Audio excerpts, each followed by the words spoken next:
तक सूरज चांद रहेगा, कैफी तेरा नाम रहेगा। कैफी आजमी को लाल सलाम, लाल सलाम, लाल सलाम। 2 3 4 5 6। एक शायर जिसने सिद्धांतों से प्यार किया और कभी लाल झंडा नहीं छोड़ा। कैफी आजमी की 24वीं पुण्यतिथि पर मुंबई, मिजवा और लखनऊ में खास कार्यक्रम।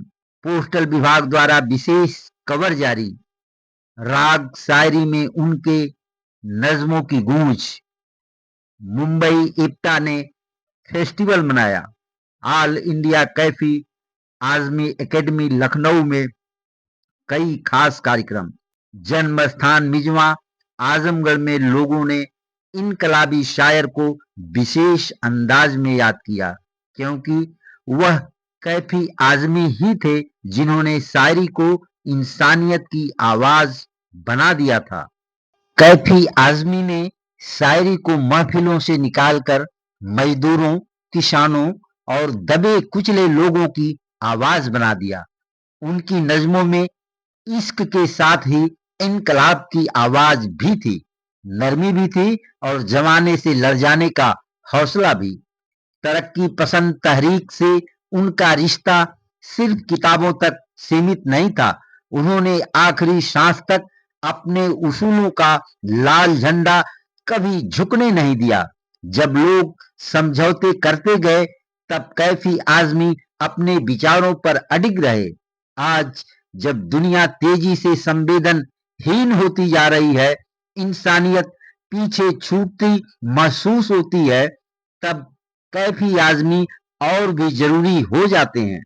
उनकी शायरी हमें याद दिलाती है कि शायरी केवल तालियां पाने की खातिर ही नहीं होती, शायरी ज़मीर को जगाने के लिए भी होती है। जब तक दुनिया में नाइंसाफी रहेगी, तब तक कैफी आजमी की शायरी जिंदा रहेगी।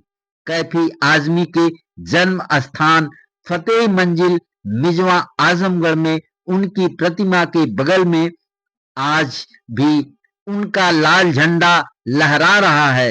मिजवा में आज उन्हें अलग अलग खास अंदाज में याद किया उनके चाहने वालों ने। देखें साथी चैनल से जितेंद्र हरी पांडे की रिपोर्ट।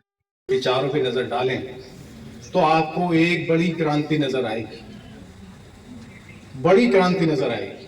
चाहे वो शायरी में हो, उर्दू अदब में हो, साहित्यिक गतिविधियों में हो, फिल्मों में हो और या सामाजिक कार्यक्रमों में हो, या उनकी सोच अपने आप में एक क्रांति है। महिलाओं के लिए, लड़कियों के लिए, उनकी शिक्षा के लिए, उनकी बराबरी के लिए और उनकी भागीदारी के लिए, ये अपने आप में एक संपूर्ण क्रांति की शुरुआत वो करके गए हैं। और आज हमारे कंधों पे हमारे ये बड़ी जिम्मेदारी है कि हम उन विचारों को, उनके मिशन को, उनके विजन को हम कैसे जन जन तक पहुंचाएं और उनके सपनों को हम लोग किस तरीके से अपने जिले में, अपने गांव में, अपने राज्य में, अपने देश में और इस दुनिया में हम लोग कैसे उसको पहुंचाएं। अपने विजन को साकार करने के लिए कैफी साहब ने मिजवा वेलफेयर सोसाइटी की स्थापना 12 मई 1993 को की थी। किसी की भी पुण्यतिथि तब मनाई जाती है जब उनकी सोच, पुण्यतिथि मनाए जाने का मेन रीज़न होता है कि जो उनके विज़न थे, जो उनकी सोच थी, उसको हम आगे लेकर जाएं। जितेंद्र अंकल की बात को मैं कंटिन्यू करना चाहूँगी। जितेंद्र अंकल ने बोला शिक्षा हमारे लिए बहुत इम्पोर्टेंट है। हमारे डॉक्टर भीमराव अंबेडकर भी कहते थे शिक्षा वह शेरनी का दूध है जो पिएगा वो दहाड़ेगा। आज शबाना बुआ के दिन है कि इस गांव से अदिति दीदी गांव से जाकर फिल्म स्टार बन रही हैं। श्वेता दीदी झारखंड की मूवी में जाकर एक्ट्रेस का रोल कर रही हैं। मैं भी इसी गांव की हूँ। मैं यहाँ से एक गांव से निकल कर कहाँ हम खेत खलियानों में आने जाने वाली लड़कियाँ, मैं यहाँ से एकेडमी तक गई। एकेडमी में मैंने ट्रेनिंग ली। वहाँ से मैं ओपन नेशनल ताइक्वांडो चैंपियनशिप में मथुरा जाती हूँ, वहाँ मेरा सिल्वर मेडल लगता है। इसके अलावा मैं शबाना बुआ हर बात पे हमें मोटिवेट करती थी। मैं जब भी मिजमा आती थी वो मुझसे पूछती थी, हाँ तुम्हारा क्या डेवलपमेंट स्टेटस है, अभी कहाँ कहाँ आपने पार्टिसिपेट किया, आपको किसी भी प्रकार की ज़रूरत हो तो हमें बहुत अच्छे से बताइएगा।